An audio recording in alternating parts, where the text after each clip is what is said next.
Toda vez que a vida nos coloca numa dificuldade, um limite,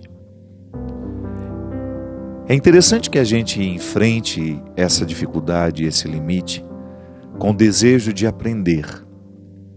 O que aquele momento difícil quer nos ensinar? Eu pessoalmente acho que é a única forma que nós temos de fazer valer o sofrimento que a gente sofre, a lágrima que a gente chora, a dor que a gente suporta. A dificuldade, ela pode parecer-nos num primeiro momento intransponível, grande demais. Eu me recordo que os momentos mais sofridos da minha vida, eu sempre vivi a tentação de pensar que aquilo era maior do que eu. Isso é natural. A gente sente medo. É um instinto, ou melhor, é um sentimento que primeiro nos ocorre no momento da dificuldade, é o medo. E tudo aquilo que faz parte do medo, a insegurança, é humano. Por mais corajosos que nós sejamos na vida, nós passaremos por situações, enfrentaremos realidades que vão minar a nossa coragem. E todos nós temos o direito de dizer que estamos com medo. É uma forma que a gente tem de recrutar a verdade, porque a partir do momento que nós recrutamos a nossa verdade, e se ela me coloca, se essa verdade me evidencia ao outro como alguém que está com medo, então eu estou pronto para a batalha. Porque a verdade é o ponto de partida para toda a luta. Eu preciso saber o que eu tenho, tanto como recursos para lutar, como também o que eu preciso enfrentar. É a verdade que esclarece. Porque às vezes, quando nós recrutamos a verdade, nós começamos a enxergar aquilo que nos amedronta tanto de uma forma diferente. Às vezes não é tão grande como nós estamos pensando que é. Mas o medo nos faz pensar que é. Eu tenho uma forma de interpretar, que inclusive está no meu livro, O Discípulo da Madrugada. Aquele momento que Abraão precisou viver no Monte Moriá, quando ele entendeu que Deus estava pedindo que ele sacrificasse o seu filho Isaque. Eu sempre fiquei muito incomodado com essa passagem. Sempre achei estranho que Deus, um Deus de amor, possa pedir a um homem que sacrifique o seu filho Isaque. Para demonstrar-lhe amor, para demonstrar-lhe fidelidade. Há outras formas de demonstrar isso.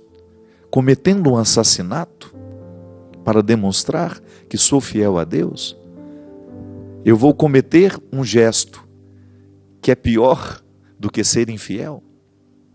Enfim, há muitas interpretações para esta passagem, mas eu fiquei muito mais reconciliado com essa ideia de que naquele momento, melhor, eu fiquei muito mais confortado com uma outra interpretação que eu encontrei para isso. Que o que na verdade Abraão tinha naquele momento era medo. E porque ele estava com medo, justamente o que lhe ocorreu? Deus vai me pedir que eu sacrifique aquilo que eu tenho de mais sagrado. E o que eu tenho de mais sagrado nessa vida? O meu filho. Ele era fruto de uma forma de pensar. Abraão era um religioso. Então ele certamente estava influenciado pelos discursos que ouviu ao longo da sua vida, de que Deus costuma pedir a nós o que nós temos de mais sagrado. E ele, com medo de que Deus pedisse o seu filho, foi justamente o que ele escutou. E o equívoco só se desfez quando ele começou a descer a lâmina para sacrificar o seu filho. E certamente ele se interrogou: meu Deus, o que eu estou fazendo? Não é possível que o Senhor, sendo um Deus de amor, me peça para sacrificar o meu filho. Eu acho que eu estou errado. Então a mim soa bem mais interessante pensar que não foi Deus que pediu isso a Isaac, a Abraão, que sacrificasse seu filho Isaac. Mas foi Abraão que, movido pelo medo, escutou errado o que era para ser feito. Às vezes, minha gente, nós vivemos a mesmíssima situação. Estamos diante de uma determinada realidade e o nosso medo é tão grande, que ele nos faz entender errado aquela realidade que está diante de nós. Por isso que é preciso recrutar a verdade. A verdade vai desfazer todos os nossos equívocos para que a gente tenha uma compreensão exata do que nós precisamos enfrentar. Às vezes nós achamos que estamos perdendo muita coisa e não é tanto assim. Mas na hora que aquilo se apresenta a nós, aos nossos olhos, nós achamos que nunca mais vamos conseguir nos reerguer. Achamos que aquilo que está sendo arrancado de nós é grande demais para a gente poder continuar sem aquilo. E de repente não. Eu já encontrei pessoas, por exemplo, que perderam um emprego. Eu sei que nós estamos numa época de muito desemprego e nós ficamos muito apavorados quando nos falta aquilo que já era certo. Mas quantas pessoas eu também encontrei que somente depois da perda daquele emprego, daquele cargo que tinha, é que elas de fato descobriram aqui elas vieram. Para quê elas vieram a este mundo? Estavam presas, amarradas naquela rotina que não se modificava nunca, pararam de recrutar o que tinham e de repente se acostumaram com o pouco que estavam se oferecendo. Porque às vezes nós temos uma ilusão de que nós oferecemos aos outros, que esse é o primeiro passo. Não é não, esse já é o segundo. O primeiro, nós recrutamos em nós e nos oferecemos. Tudo aquilo que eu posso como pessoa, eu recruto diariamente e ofereço a mim, porque eu sou a primeira instância que experimenta o que eu posso, todas as minhas possibilidades. Ainda hoje tuitei sobre isso, né? Que o amor próprio é um recurso da nossa inteligência emocional que não nos permite fazer comparações com os outros.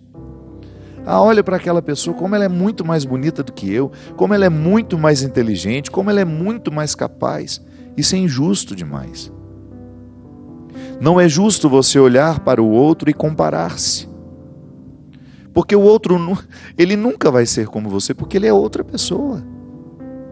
E você nunca vai ser como ela, porque você é outra pessoa. Agora, ocupe-se do que você pode se oferecer. Pare de prestar tanta atenção no que o outro já ofereceu de si e depois ofereceu aos outros, e você vai descobrir o que você pode descobrir dentro de você. E o amor próprio é justamente esse primeiro movimento, é a primeira instância do amor, que eu pessoalmente gosto de compreender como um presente que Deus me deu. Santo Agostinho fala isso de forma tão sofisticada e simples ao mesmo tempo. Ele nos amou para que tivéssemos amor com que amar. Então, o amor próprio é essa primeira reserva de amor que nós recebemos, que funciona como uma espécie de imunidade espiritual afetiva. Eu faço uma experiência de amor comigo, eu me cuido, eu tenho preocupação com a minha saúde, eu tenho zelo pelo meu corpo, eu tenho zelo por aquilo que entra no meu ouvido, que vai influenciar a minha mente. Não faço questão de guardar mágoas, rancores. Por quê? Porque são sentimentos estragados, que não edificam. Então eu tenho respeito por mim. Eu sou o território da primeira proteção. Sou eu que estou me oferecendo aqui neste momento, numa realidade muito íntima, muito íntima. Por isso eu compreendo que este é o primeiro derramamento de amor que eu recebi, que se chama amor próprio. Neste amor próprio, Deus me ama, me protege, me resguarda, me dá coragem para enfrentar os que desafiam a minha dignidade, aos que não querem me interpretar como alguém de valor. Então esse é o primeiro momento em que eu estou recolhendo tudo aquilo que é próprio, tudo aquilo que faz parte da minha idiosincrasia. Uma palavra difícil, né? Idiosincrasia, o que é isso? Tudo aquilo que diz respeito a mim, tudo aquilo que diz respeito ao ser que você é, as suas características, as suas possibilidades, os seus limites. Então, nesta primeira experiência de amor próprio, eu crio este círculo de proteção. Eu me amo porque Deus me ama. Deus me ama e vai me ajudando a me amar também, a me acolher, a me recolher. E todos os dias, num exercício de auto-amor, eu vou buscando dentro de mim tudo o que é necessário para eu viver melhor. Então, eu me ofereço. Num primeiro movimento de amor, eu me ofereço aquilo que eu tenho de mais precioso. E somente depois eu começo a oferecer aos outros. Essa experiência, minha gente, ela é fecunda. E é ela que nos realiza. Então, às vezes, uma dificuldade chega e nos acorda para a gente perceber que nós paramos de cavucar na terra da nossa essência, que nós ficamos acostumados àquele pouco que aquele trabalho, que aquela função, que aquele grupo de amigos estava me recrutando. É por isso que o desafio é sempre positivo na nossa vida. Você olha para aquela transferência, você olha para aquela perda, e num primeiro momento, qual é a tentação? Pensar, não sobreviverei fora do que eu já estou acostumado. E de repente, essa transferência, essa perda, essa mudança, é apenas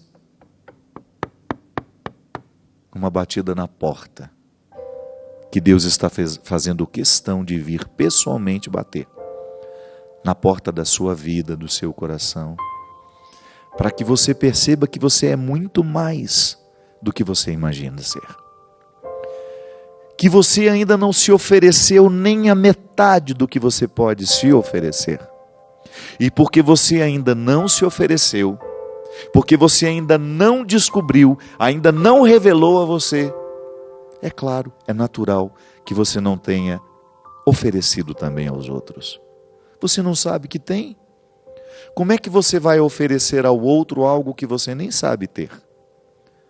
Mas às vezes nós descobrimos que temos com o próprio movimento da vida, volto a dizer, através de uma perda, de uma mudança, que num primeiro momento parece nos assustar, mas depois se mostra absolutamente frutuosa, porque abriu a nossa mente, o nosso coração, o nosso jeito de sentir e de pensar, o ser que somos e o ser que ainda podemos ser.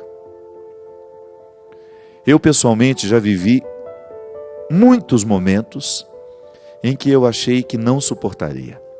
Primeiro porque eu sou dramático, né? Eu sou naturalmente dramático. Eu tenho, como diz Adélia Prado, uma capacidade enorme de dramatizar os mínimos acontecimentos. É uma característica minha, que eu aprendo a lidar com o dia a dia. Eu tenho aquela tendência de achar que não tem solução, que agora... Mas não.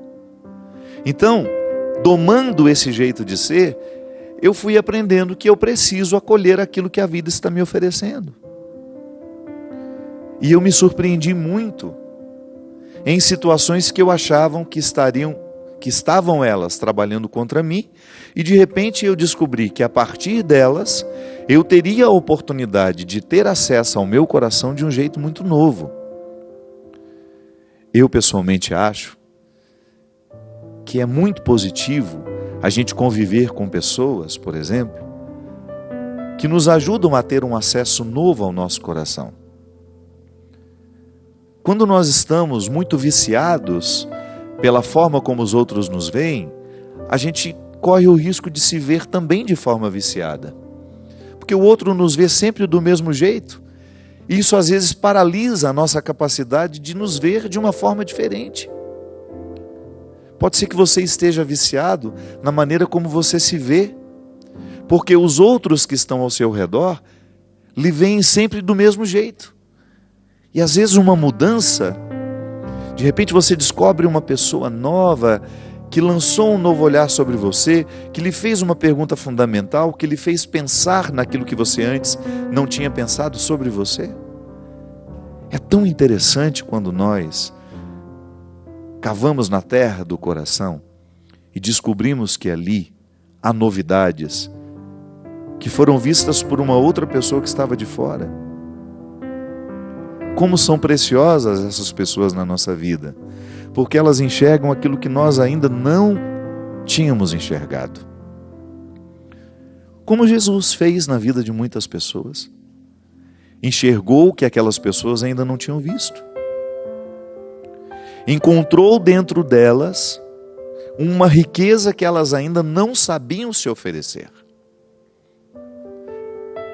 E porque elas ainda não sabiam se oferecer, elas estavam privadas de poder também oferecer isso aos outros.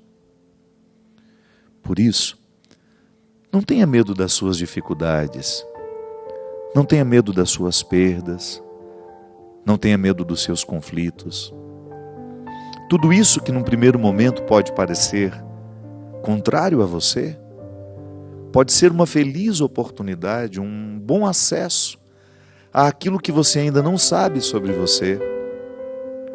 Há uma força que ainda está oculta e que virá à tona à medida em que você permitir que a própria realidade conflituosa lhe ajude, lhe motive a buscar o que você não sabia possuir. Permita que a dificuldade de hoje, o sofrimento de agora, a lágrima deste momento,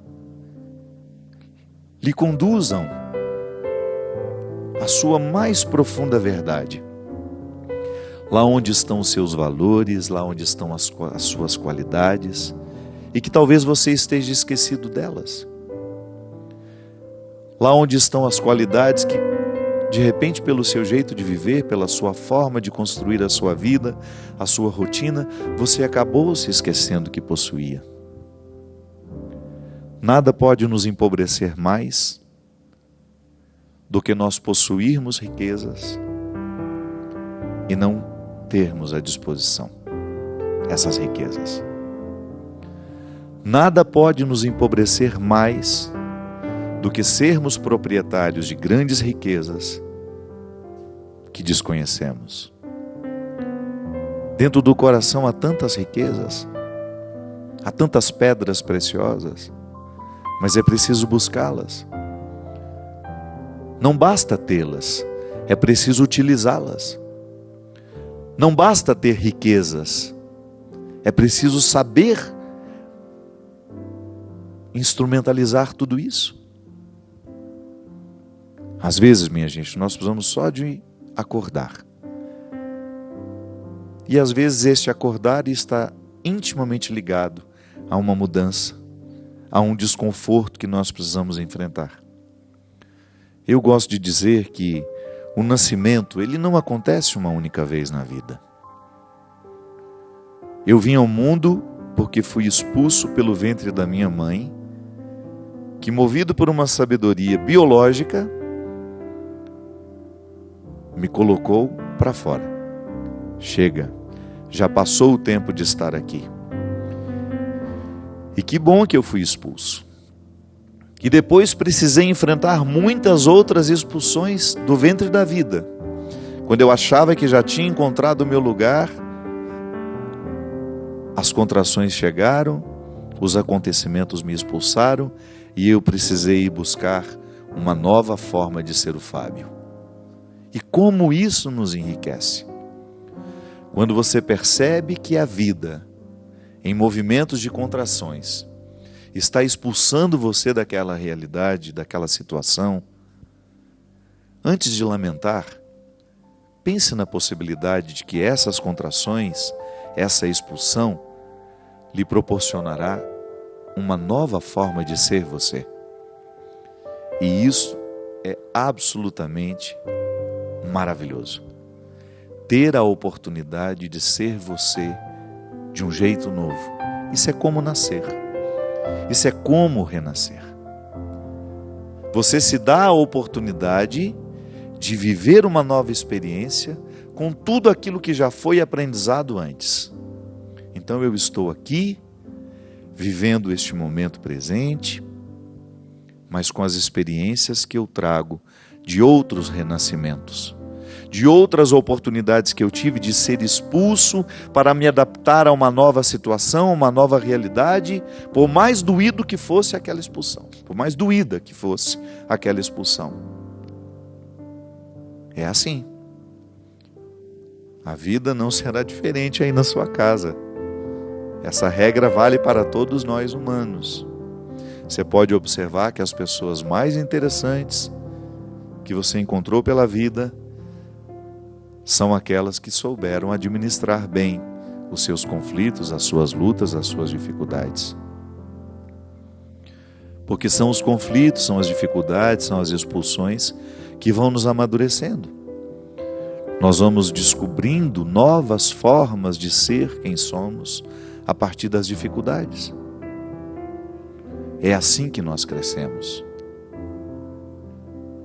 E é assim que nós vamos crescer. A regra não vai mudar. Não. Precisaremos enfrentar os nossos conflitos se quisermos, se pretendemos alcançar o que temos de melhor e que ainda está adormecido em nós. Nós vamos para um rápido intervalo e a gente volta já já com o programa Direção Espiritual.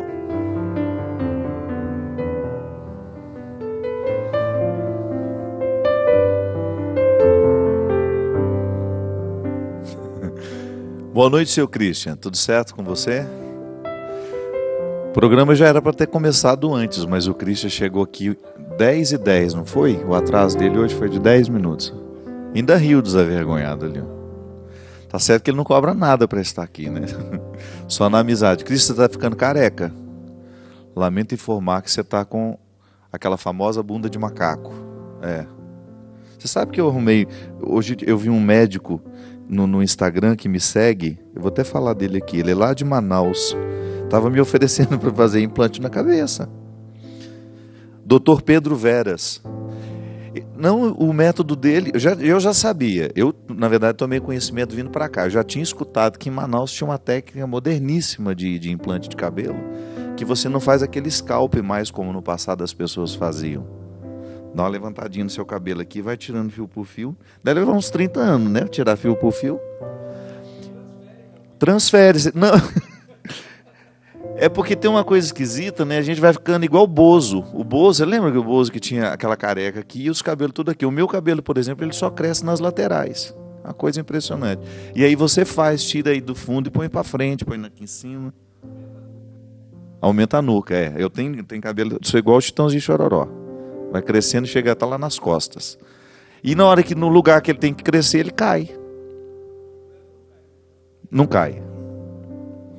E depois o cabelo começa a nascer num lugar que não precisa. Por exemplo, para que serve o cabelo dentro da orelha? Você já parou para pensar? Às vezes eu encontro algumas pessoas que têm um estufo de cabelo saindo da orelha e eu não consigo prestar atenção em outra coisa. Eu só olho para aquele estufo e penso, gente, para que serve esse cabelo dentro da orelha? E é depois de velho também, né? Você não vê uma criança com cabelo dentro do ouvido. E aí aquele cabelo que tinha que estar aqui, está dentro do ouvido. São os mistérios da vida, que quando a gente encontrar o Senhor, a gente vai perguntar para Ele vai nos dar uma explicação.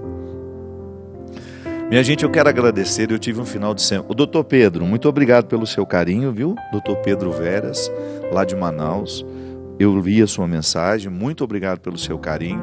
E se tiver uma vaguinha na agenda, eu vou aí para o senhor complementar o que falta aqui, ó. Muito obrigado. Você vai junto, Christian? Vamos junto, nós vamos fazer um pacote.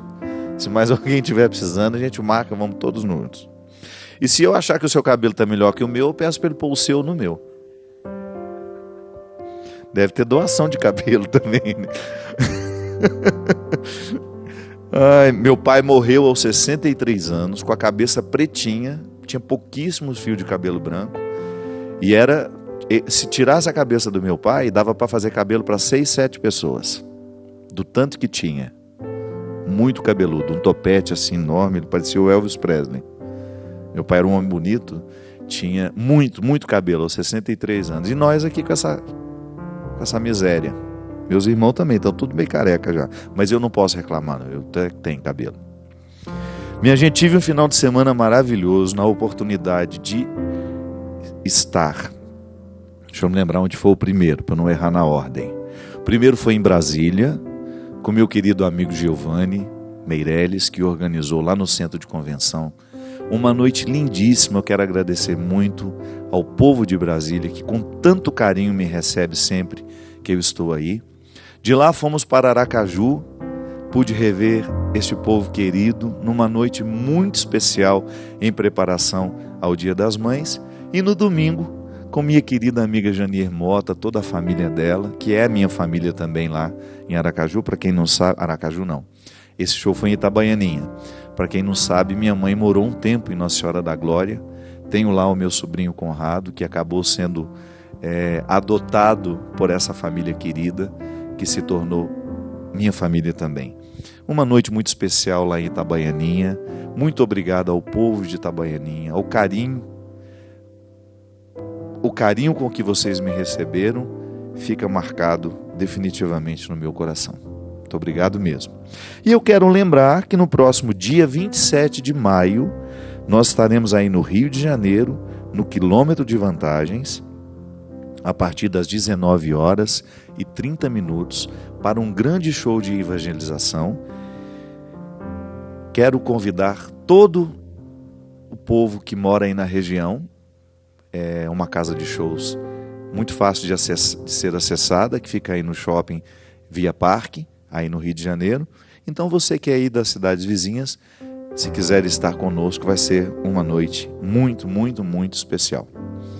Depois eu quero convidar também, no dia 30 de maio, estarei lá em Maceió, no ginásio do SESI, a partir das 20h30.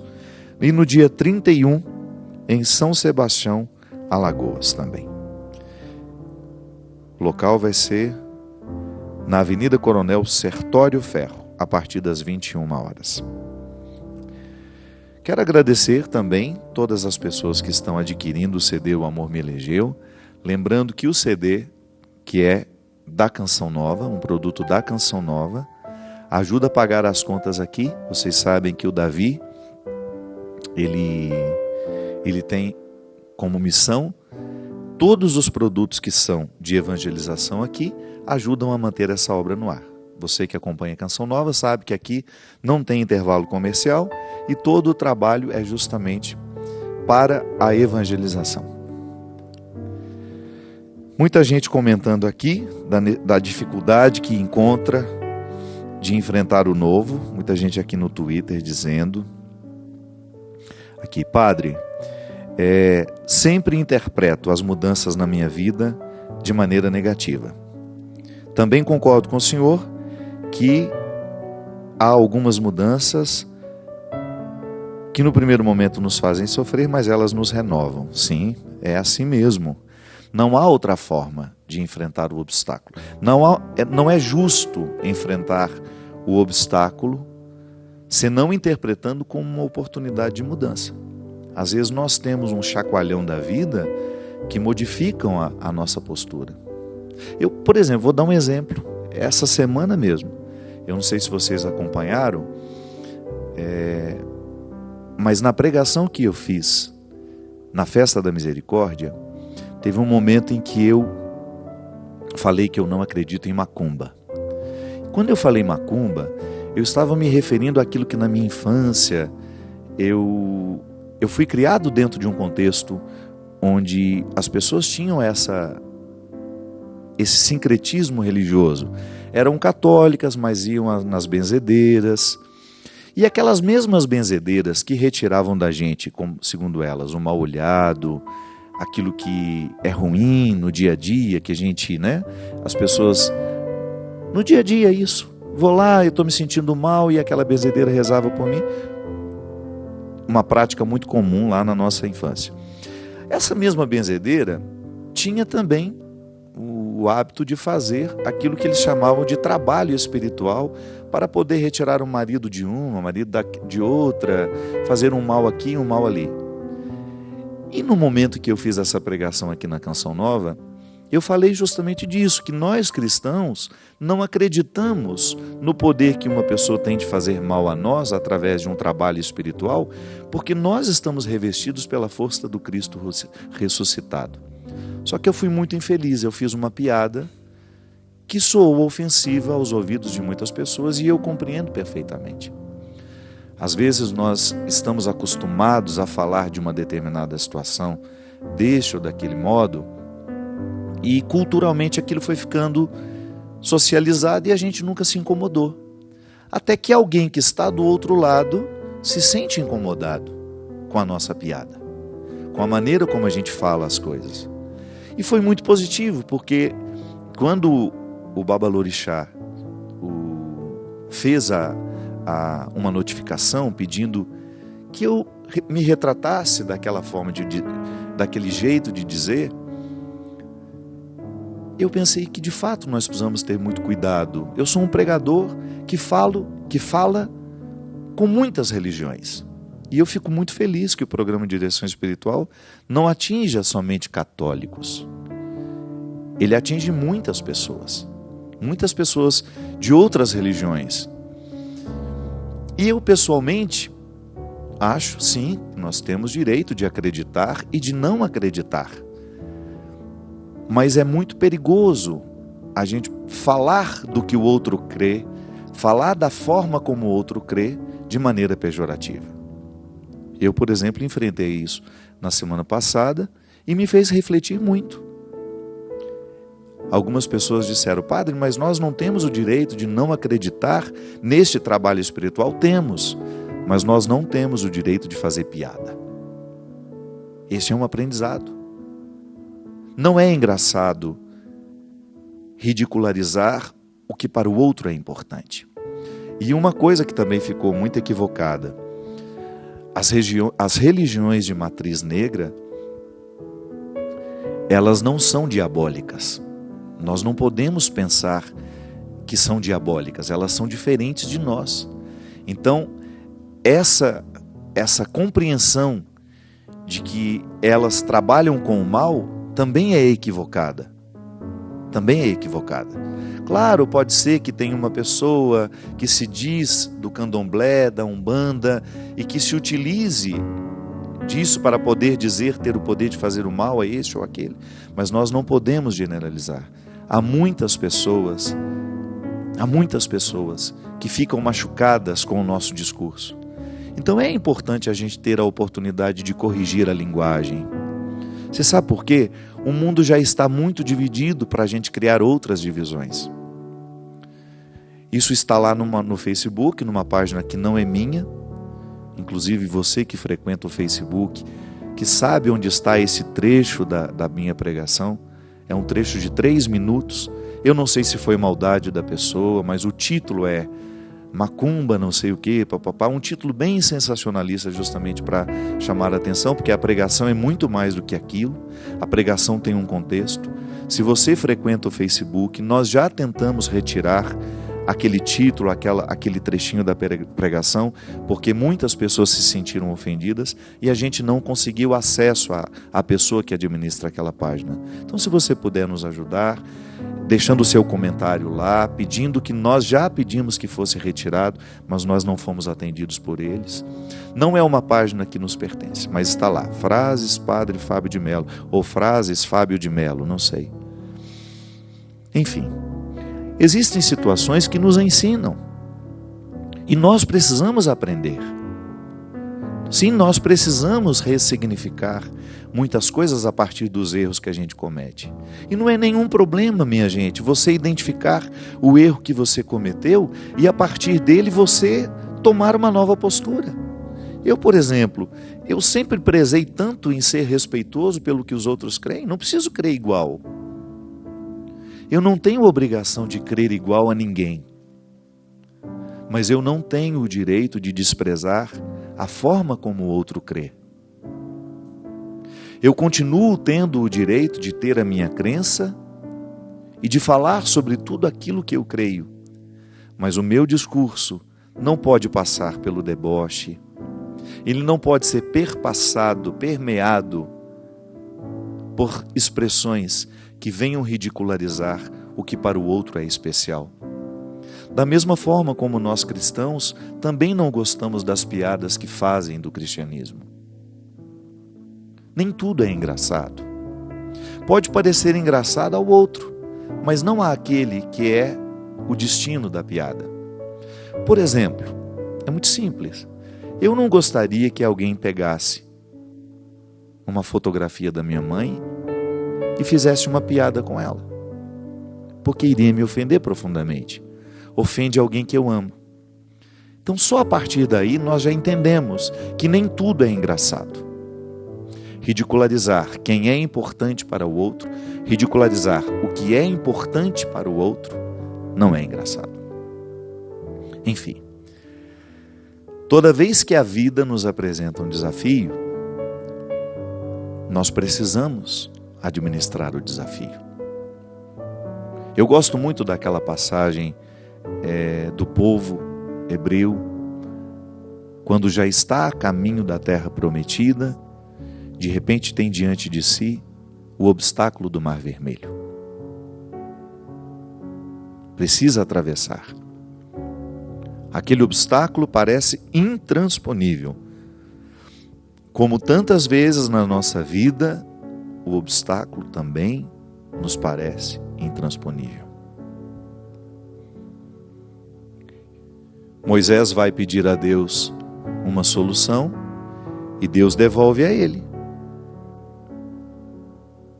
Eu não posso fazer nada se vocês não fizerem a parte de vocês. Deus não disse tudo isso. Deus disse apenas a Moisés: diga ao povo que caminhe. Que o povo não se prenda ao obstáculo que está diante dos olhos. É o mar. De repente, olhando para aquele mar, o povo pensou que estava tudo terminado, que estava tudo acabado. Mas não. Quando o povo começa a colocar o pé na água, a travessia foi se tornando possível.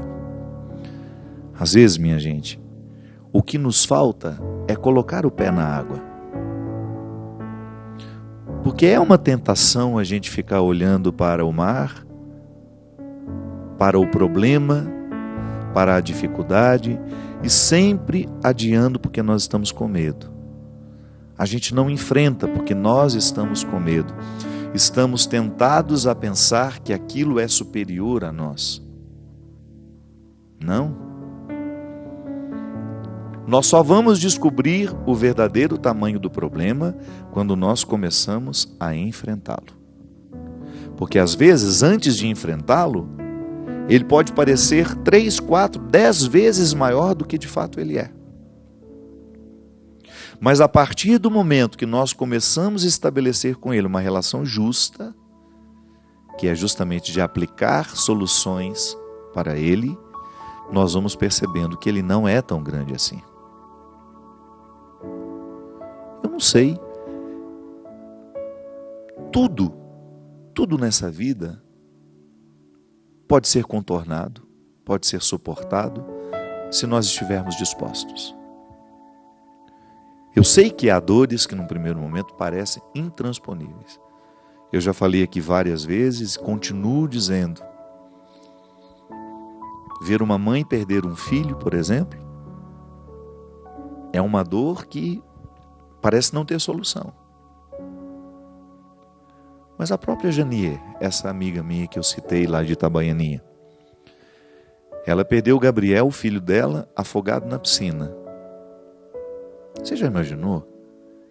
Você ver o seu filho caçula morrer afogado na piscina da sua casa, naquele lugar que representa para todos o lugar do lazer, da alegria. Você já imaginou você ter que retirar o seu filho dali, sem vida? E eu me lembro que quando conheci Janier, Jânia, Lígia, que estavam justamente numa peregrinação comigo, eu tinha entrado na vida da Janier porque eu fui a primeira pessoa que ela passou a ouvir depois daquela tragédia toda. E eu me lembro que logo em seguida eu comecei a ter com ela primeiro uma identificação, né? Eu vi minha mãe perder filho e naturalmente eu comecei a ter uma sensibilidade para sentir essa dor, para sentir junto. E à medida que eu fui convivendo com a Janier, eu percebi que ela ainda não tinha superado aquele acontecimento, porque ainda faltava retirar o filho da água. Aquele corpo frágil, pequeno, já tinha sido sepultado, mas dentro dela, ela ainda não havia retirado ele da água. Continuava ali, aquele cadáver espiritual, né? Aquele morto emocional que não foi sepultado, que não foi resolvido. Por quê? Aí são muitos sentimentos. Tinha culpa. É impressionante como, diante de uma tragédia como essa, nós temos a tentação de pensar que somos culpados. Nós temos a tentação de pensar que nós poderíamos ter feito diferente. Sim, só que o acontecimento já está ali. É inalterável.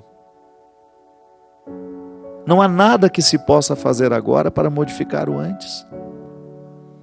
Então ela tinha um conjunto de situações, de sentimentos em relação à morte do filho que não tinham sido resolvidas.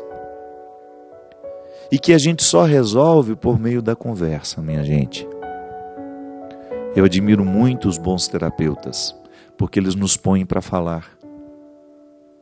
E quando eu falo os bons terapeutas, eu me refiro àqueles que nos atendem em seus consultórios, mas eu me refiro também aos amigos que são naturalmente terapeutas, que despertam a nossa confiança e o desejo de contar o que está nos angustiando.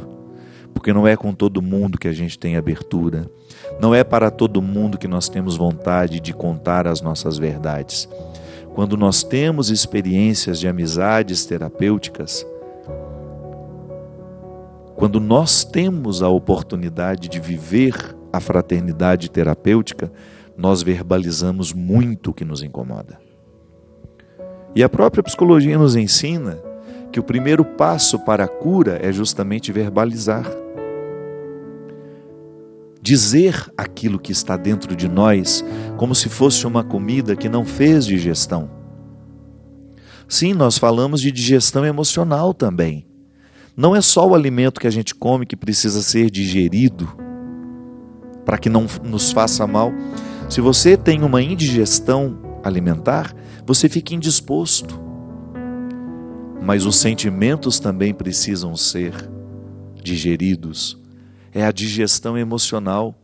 Quando você metaboliza o que o outro disse de pesado, a traição, tudo aquilo que foi ruim do que foi vivido.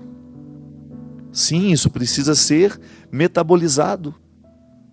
E a gente metaboliza falando, contando, pondo para fora. Por isso que é preciso ter muita paciência. Às vezes a pessoa vai precisar dizer aquilo muitas vezes. Por quê? Ela está se livrando. Ao falar, ela vai tendo condições de lidar melhor com aquilo que angustiou tanto. Então a Janier, ela precisava falar do que angustiava. Ela precisava falar da culpa que sentia. E à medida em que ia colocando para fora, por meio da fala, por meio deste recurso fantástico que é a palavra, ela foi descobrindo uma forma de sepultar o que precisava ser sepultado, para que Gabriel pudesse ressuscitar de outra forma, dentro dela. Hoje ela tem um instituto, né, que acolhe justamente pessoas necessitadas com o nome do filho. Da mesma forma como muitas outras mulheres conseguiram superar. Não sei se a palavra é superar. Conseguiram contornar esse desconforto de viver essa desordem da vida, de uma mãe ter que sepultar o filho. Conseguiu contornar toda aquela dor, todo aquele sofrimento, fazendo alguma coisa pelos outros. Aí sim, um processo terapêutico que nos encaminha, que nos faz chegar pelos caminhos da dor a um aprendizado que nenhuma alegria poderia nos fazer chegar. Por isso é preciso dizer. Por isso nós precisamos do processo terapêutico, seja no consultório ou seja a partir de amigos saudáveis, que nos permitem a experiência da catarse, da purificação, da limpeza emocional que nós podemos fazer quando falamos e somos ouvidos. Sim, porque não basta falar.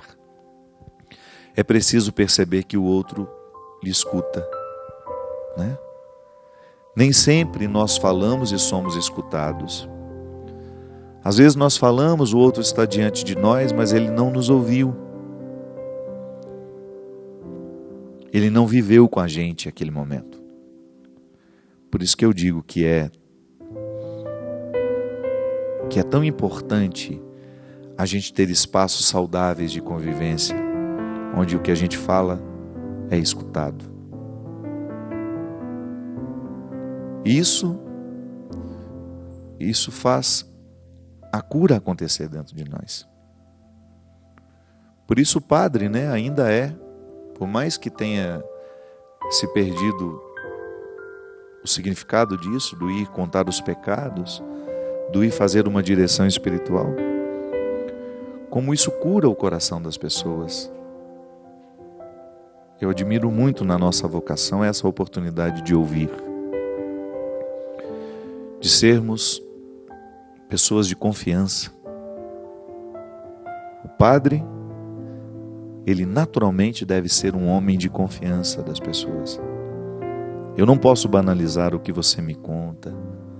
Eu não posso ser um fofoqueiro que banalizo o que você me falou, que saio dizendo para os outros as suas fraquezas, aquilo que você me confessou, aquilo que você me contou. Não.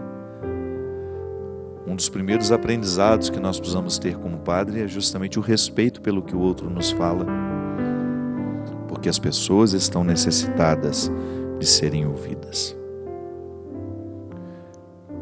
Por isso, não tenha medo de dizer o que você precisa dizer. Verbalize. Procure um lugar, procure alguém que tenha condições de lhe ouvir. Quem sabe assim você vai descobrir que aquilo que você está enfrentando não é tão grande quanto lhe parece. Às vezes a visão do outro corrige a visão equivocada que você está tendo da vida. Às vezes a visão que você está tendo não está lhe favorecendo, porque ela é distorcida pelo medo que você sente. Você sente medo e naturalmente olha para a sua dificuldade e a interpreta muito maior do que ela é. De repente o outro vem porque enxerga de um outro ângulo e lhe diz, não é tão grande assim quanto você pensa que é. Não é tão pavoroso quanto lhe parece ser. E aquilo é libertador, porque lhe proporciona uma nova forma de enxergar. Que o Deus Todo-Poderoso venha derramar a sua bênção sobre nós, clarear o nosso entendimento, modificar a nossa linguagem, curar-nos em posturas antigas que nos prejudicam no dia de hoje. Que o Deus Todo-Poderoso derrame sobre você a lucidez, a bênção da lucidez, para que ao olhar para os seus problemas, você recrute a verdade e saiba o que de fato você precisa enfrentar, não tornando isso maior nem menor do que é, apenas permitindo que a realidade seja o que ela de fato é. Derrame sobre nós a bênção e a proteção do Deus Todo-Poderoso, Ele que é Pai, Filho e Espírito Santo. Amém. Muito obrigado. Até a semana que vem, se Deus quiser.